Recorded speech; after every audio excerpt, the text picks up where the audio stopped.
Amnesia: The Dark Descent changed the face of horror games 13 years ago, and 2020's Amnesia Rebirth seemed to bring the story seeds it planted to a bone-chilling and climactic final bloom. So Amnesia: The Bunker, a smaller and more self-contained chapter, has its work cut out for it in getting me excited about this frightening franchise again. And while a lot of the fundamentals of its stealth and exploration have stayed the same as they were when I woke up as Daniel more than a decade ago, this gloomy, open-ended cat-and-mouse thriller proves you can teach an old hellbeast some new tricks. I'll get you back to safety.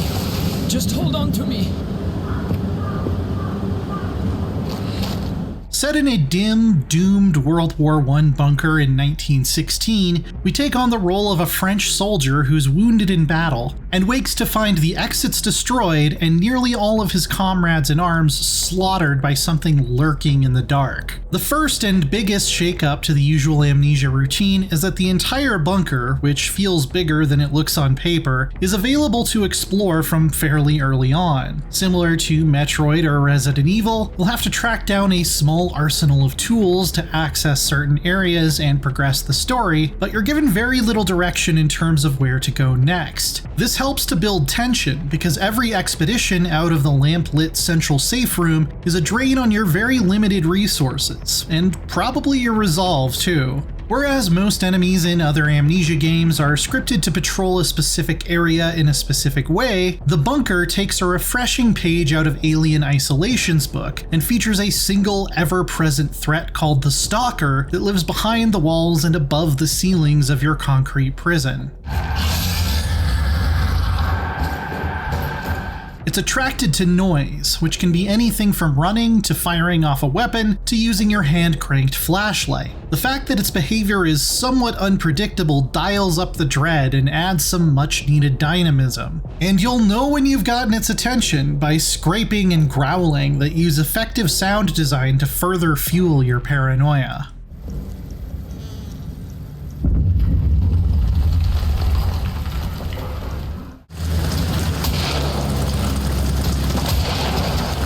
Amnesia made a name for itself as a horror game with no weapons, so it seemed odd to me at first that the bunker hands you a pistol and even sometimes grenades.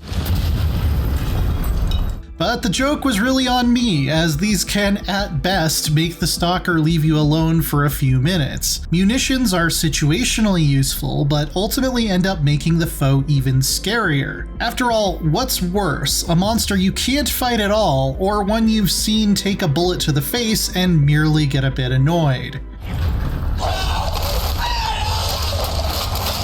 Where this beastie failed to impress me though was its AI. The alien in Isolation would slowly learn more about you the more times you encountered it, especially if you had a go-to strategy like hiding in lockers. The stalker, sadly, doesn't seem nearly as savvy. On the default difficulty, in almost all cases, I could simply crouch under a table and it would never find me, even if I was practically breathing on its ankles. Figuring that out deflates a good bit of the tension the bunker worked so hard to build. Luckily, it has another clever way of making you sweat even if you're an expert at hiding.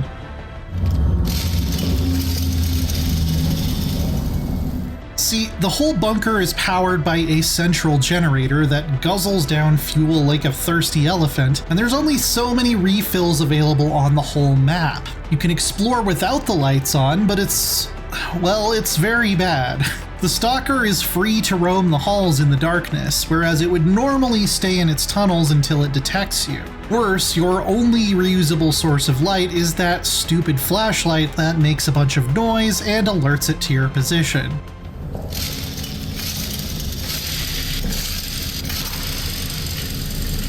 What this means is every trip out into the far corners of the bunker comes with a sense of urgency and purpose. Embodied by a pocket watch, you can sync up to the amount of remaining fuel to know how much time you have before lights out. If you choose to hide every time the stalker is around, you'll be burning a precious resource, as it can sometimes take a minute or two for it to stop patrolling and go back into the tunnels. This is definitely the bunker's most effective new trick for making me feel the way the first Amnesia did all over again.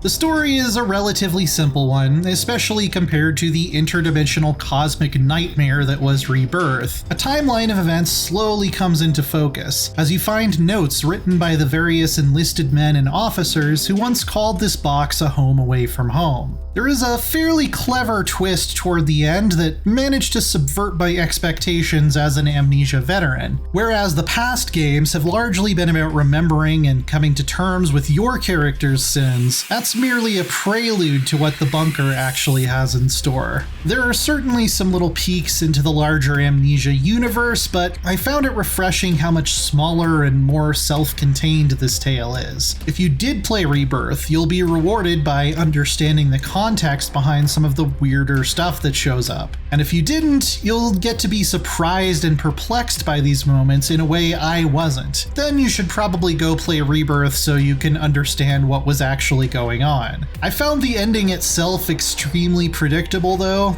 If you think about what you're doing throughout the bunker for even a second, I imagine most people will be aware of what escape would actually mean this whole time. But it is still effective, reminding us that we as humans can create horrors far worse than any writer's most eldritch imaginings. And knowing where it's going certainly doesn't spoil the journey.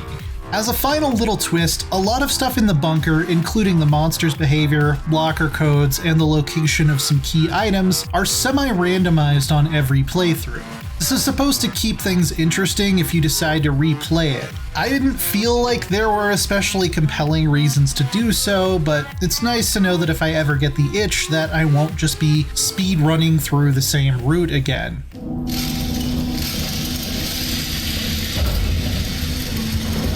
A first playthrough ran me about 8 hours by Steam's count, but only around 5 by the in-game clock, which no doubt has something to do with how many times I had to tab out to look at funny animal videos to get my stress under control.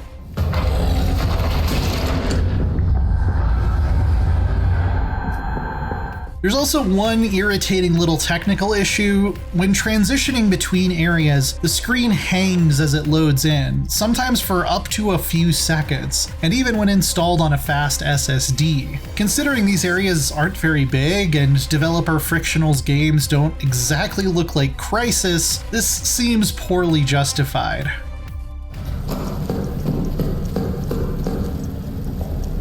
I can't say Amnesia is still a groundbreaking horror franchise like it was at the beginning. The larger story it was building has already been played out with Rebirth, but Amnesia: The Bunker proves that smaller anthology-style episodes within its universe can still bring the tension and scares. And Frictional's bag of tricks is far from exhausted when it comes to getting our hearts pounding and making us carefully consider how to use the limited tools available to us. It's not an unmissable experience, but as an Amnesia fan, it definitely sated my appetite for some gut-churning horror and moody, bleak storytelling.